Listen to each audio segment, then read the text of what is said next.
para socializar a informação que permite a gente ir acumulando e continuar lutando. Uma premissa que a gente deve ter na cabeça, até dando continuidade a uma pequena parte da intervenção do Juarez, é a seguinte: a Constituição Civil de Niterói não bula lei nenhuma, eles fazem a lei de acordo com o interesse deles. Tá? Sem alarde, sem passeata, sem andar na rua, eles entram pelo elevador privativo do prefeito e combinam com eles o que tem que ser feito ou não. O episódio mais recente, isso para se situar em relação aos nossos adversários nessa luta. O episódio mais recente, que está dando uma confusão danada, porque nós estamos todos, a bancada do pessoal e mais alguns poucos companheiros, nós estamos atentos à última maracutaia da Constituição Civil do governo Rodrigo, que é criar no Morro do Arroz uma faixa de amortecimento que, violentando todos os conceitos do que é amortecimento, é uma faixa criada para dentro da área de preservação. Normalmente as faixas são para fora para proteger uma área de preservação permanente. Então você cria para fora uma área que amortece a migração ou a passagem do urbano para o ambiental. É isso. Eles fizeram o contrário. E fizeram o contrário através da aprovação de uma emenda que o governo entregou ao Beto da Pipa, então presidente da Comissão de Urbanismo, são sempre escolhidos a dedo. Eu podia ter 5 vereadores arquitetos e urbanistas na Câmara. Seria alguém do governo escolhido para ser presidente da Comissão de Urbanismo e cercado de uma maioria, no mínimo 3-2, para aprovar o que a comissão gostaria de aprovar. O Beto da Pipa estava encaminhando uma discussão sobre a extensão de prazo de aplicação notória onerosa do direito de construir, que é um conceito não aplicável em OLC, é aplicável para a cidade como um todo, mas para a OLC não. Mas o Rodrigo, como não viu vitoriosa a sua tese de emissão do CEPAC com a aval da Comissão de Valores Imobiliários, na linha do que no Porto Maravilha o Eduardo Vaz conseguiu, ele alterou a lei para não revogar a lei, para dizer que ela fez água e não vale mais nada, ele é muito vaidoso. Ele introduziu a outorga onerosa do direito de construir na OLC do centro. E, como não havia muitos interessados em se utilizar do instrumento, ele precisou prorrogar. Numa dessas prorrogações, nós cobramos audiência pública, e só houve audiência pública depois de um embate danado, eu, Renatinho e Henrique. Henrique Vieira era nosso companheiro, na ocasião, presidente da Comissão de Meio Ambiente, na legislatura passada. Exigimos uma audiência pública, e essa audiência pública foi realizada no dia 12 de julho, né, 12 de julho, e depois da audiência pública, 2 dias depois, chega do governo, por encomenda, uma emenda que cria tal faixa de amortecimento do Morro do Arroz, e aí no parágrafo adicional, no artigo adicional, todo mundo sentado, ninguém vai se emocionar, ele diz assim: poderá até ser admitida a construção na área de amortecimento, desde que tenha telhado verde, parede verde, reuso de água cinza, tudo aquilo que o projeto do shopping... É atrás do hortifruti. Tudo aquilo que o projeto do shopping atendia. Qual é o detalhe? O detalhe é que o projeto do shopping foi aprovado com bastante antecedência, bem antes desse contrabando na lei da OLC, bem antes. Nós temos projetos datados feitos pelo escritório do Gimenez e do que faz para uma parte dos construtores de Niterói, é o Andrade, Joaquim Andrade Gimenez, e as datas do projeto estão lá, 2015, projeto anterior. O projeto é de março de 2015. Março de 2015. Se não bastasse isso, os recursos, como a OLC, enquanto projeto, fez água, o Rodrigo criou, sob a responsabilidade da Secretaria de Fazenda, uma conta especial que recebe os recursos das contrapartidas nas operações de outorga onerosa. E nós temos o rastreamento dessa conta. Portanto, a contrapartida paga pelos empreendedores ligados ao shopping do hortifruti, essa contrapartida começou a ser paga antes da aprovação do projeto. Em outras palavras, isso é mais um caso em que a construção civil encomenda a lei e a lei é feita de tal modo a cobertar o que eles querem fazer. No caso da Estrada Freud foi diferente, porque foi uma fraude do Conte, no processo legislativo aprovado por uma emenda minha, do Alaú e do GG, em que nós limitávamos o gabarito em 9,70 e não 14,70, e usando a lei de uso do solo, nós explicitamente colocando na emenda do Tour da Praia da Bahia, colocamos que em caso de parcelamento do solo, nós teríamos que ter 10% de área entregue à população, para fazer um mirante, alguma coisa que pudesse compensar a perda do mirante onde foi construído o mar.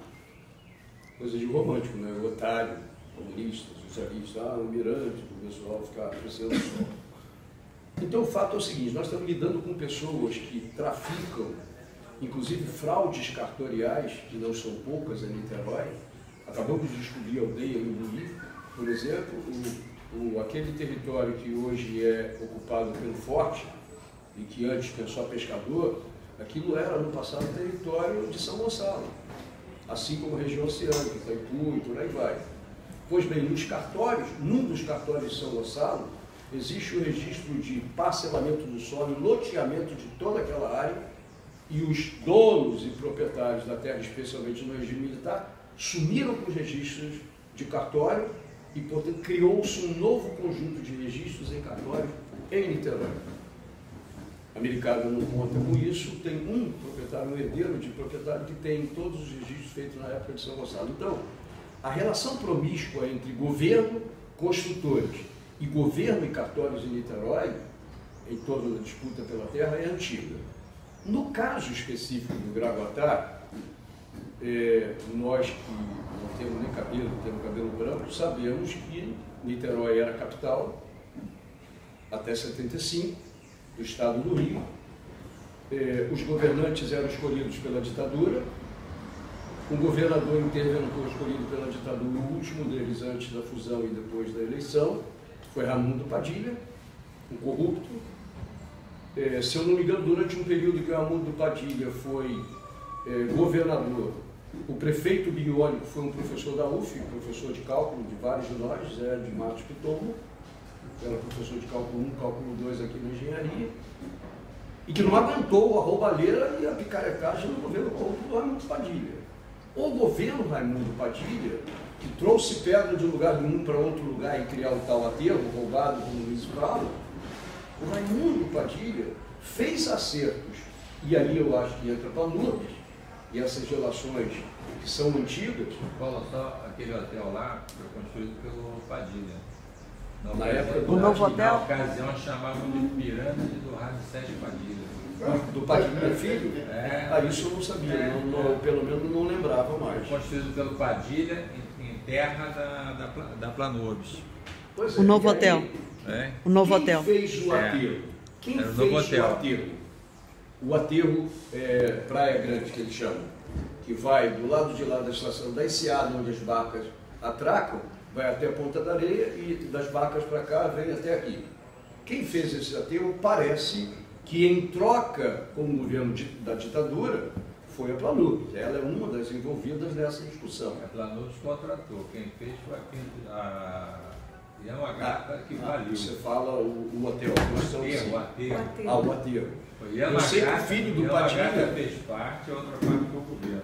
O filho do Padilha carregava as pedras e ficou milionário carregando pedras de um lugar para o outro. O caminhão rodava um quarteirão assim. Era Fez uma montanha de 10, 15 metros. Então, esse é o contexto que envolve. Eu me lembro que uma vez, Raimundo era muito meu amigo, o ex-reitor, foi meu professor, me levou para dar aula no liceu, etc. Tem uma relação muito boa com o Raimundo professor. Raimundo reitor nem tanto, mas Raimundo professor é uma pessoa muito querida para mim. O Raimundo foi um dos caras, não foi o primeiro, que muito trabalhou na década de 70 para incorporar essa área de aterro enquanto uma área para a construção da Universidade Federal Fluminense. José Raimundo Martins Romeu. E aí, esta discussão sobre esse território, sem que eu tenha a memória disso, porque não estava em outra, na época em que esse negócio aconteceu, estava na Embratel trabalhando. O problema é que esses camaradas sempre tentaram, ao longo do tempo, fazer disputa sobre esse território, tanto onde está construído o campus, quanto o morro. Godofredo, e aí a leitura que eu faço é uma leitura política, eu não tenho prova nenhuma, mas como ninguém me processa, eu acho que eu estou falando a verdade. Cada governo tem um Mocasel que merece, e o Godofredo tinha um Mocasel dele, que era o Filinto Branco, que se articulou com os caras da Planubis em 2003, logo depois que nós aprovamos o PUR da Orla da Bahia em 2002, Godofredo aparece com um romântico e sedutor projeto na Câmara, cujo título era Cria o Parque Urbano do Morro do Gravatá. Uma mensagem executiva. Uma mensagem executiva. Em 2003. Um ano e pouco depois da gente ter aprovado, em abril de 2002, cercado de PM, que o Conde cercou a Câmara quando da discussão do PUR, fechou a Câmara, para o povo não entrar, e nós aprovamos em 2002 o PUR. Em 2003, Godofredo manda para a Câmara o projeto criando o Parque Urbano do Morro do Gravatá. Ele fica todo mundo emocionado, né? Mandou esta mensagem junto com uma outra. A outra igualmente sedutora. E em relação a essa outra, por mais sedução que houvesse, o máximo de avanço no meu voto foi a abstenção. Ele, em troca da doação ao município da garagem dos bondes, para se transformar num centro cultural, ele autorizava os empreendedores a construir o Guanabara. Eu sofri uma pressão enorme enquanto sindicalista do Sindicato dos Rodoviários, porque a antiga SEV, que era a empresa de transporte da capital, serviços viários do Estado, né? De trolley, né? Que tinha trolley, que tinha companhia estadual que servia a capital, os rodoviários tinham dívidas enormes que a empresa estatal não os pagava, então eles tinham ativos trabalhistas. A proposta sedutora feita pelos donos do Guanabara ao governo era o seguinte: se você me autorizar a construir um supermercado, eu quito as dívidas e o passivo trabalhista com os rodoviários e te dou de presente a garagem dos bondes enquanto centro cultural. Essa cai entre nós. Por mais que eu seja duro em relação a eles, é evidente que ganhar em tese um centro cultural com o significado daquela garagem, dos bondes, etc., tinha um determinado valor. Mas nesta discussão, o máximo que eu fiz de concessão foi não me opor com o voto contra. Me abstive e expliquei as razões da abstenção, em respeito aos passivos trabalhistas dos rodoviários, que receberíamos o município em um lugar que poderia ser um centro cultural. Godofredo mandou esta mensagem e mandou a do Gravatá. A leitura do Gravatá, e não precisava ser nenhuma leitura aprofundada, a gente via logo de cara o que estava escrito e eu tentei passar na audiência. Na verdade, o Godofredo autorizava a construção daquilo que o Luiz mostrou, só que não era o primeiro ativo. O primeiro ativo era a sedutor criação do parque. E num determinado momento dizia, não me lembro o artigo, se era o quarto artigo, dizia assim: numa parte do morro onde a declividade for inferior a 6 graus, você que estudou geometria algum dia na vida, com 6 graus é quase plano. Onde a declividade for inferior a 6 graus e a vegetação for escassa, por encomenda, né? Tudo por encomenda. Um bom entendedor olha aquilo lá, isso é um topo do morro. Poderão ser aplicadas as características, parâmetros urbanísticos da fração CT14, que é a fração que limita a construção nessa área, porque naquela época 114 era isso daqui, Gravatá, São Domingos, etc. Que são os parâmetros que o pessoal do urbanismo e da arquitetura fizeram naquela forma. Exatamente aqui. Eu vou te pedir para você Vou acabar. falar. Vou acabar. Pessoas E aí se travou uma enorme discussão, porque uma sedução adicional era aqueles que pretenderem construir esses espaços serão obrigados, e há de vocês se não cumprirem, serão obrigados a fazer um parque urbano municipal, público, logo guardado por quem? Pela guarda, pago com o nosso dinheiro. Então os camaradas teriam um jardim suspenso no morro, uma extensão dos jardins dos seus prédios e guardados pela Guarda Municipal de Niterói, que era o Parque Urbano Municipal. Evidente que foi um pau danado. O único vereador, dentre os que estavam presentes e votou contra, fui eu, e apanhei muito. Nós recuperamos recentemente as fitas de áudio, podemos disponibilizar para vocês para saber exatamente qual é o nível da discussão. E o que aconteceu? Tão logo o Godofredo aprovou esta mensagem, e ela foi aprovada, começaram as tratativas para transformar em realidade aquilo que o projeto viabilizava. E aí eu acho que começou uma nova rodada de... E aí entra Sérgio Santana, a própria mãe do Bruno Lessa, que junto com o Sérgio Santana era na época procuradora federal, defendendo os interesses da UF. Essas pessoas, são 3 pessoas, o Sérgio Santana, eu não sei qual era a terceira. A segunda era a mãe do Bruno Lessa, que era professora da Faculdade de Direito e procuradora federal da UF naquela ocasião. Eles começaram um imbróglio danado. Nós tivemos problemas de enfrentamento, porque o vereador Marival era o guardador da propriedade em nome dos empreiteiros. Então, ele também. Hein? Ele deu entrevista no jornal na época. Deu na época, né? Protegendo o patrimônio dele. Então ele estava se colocando como sócio dos empreendedores.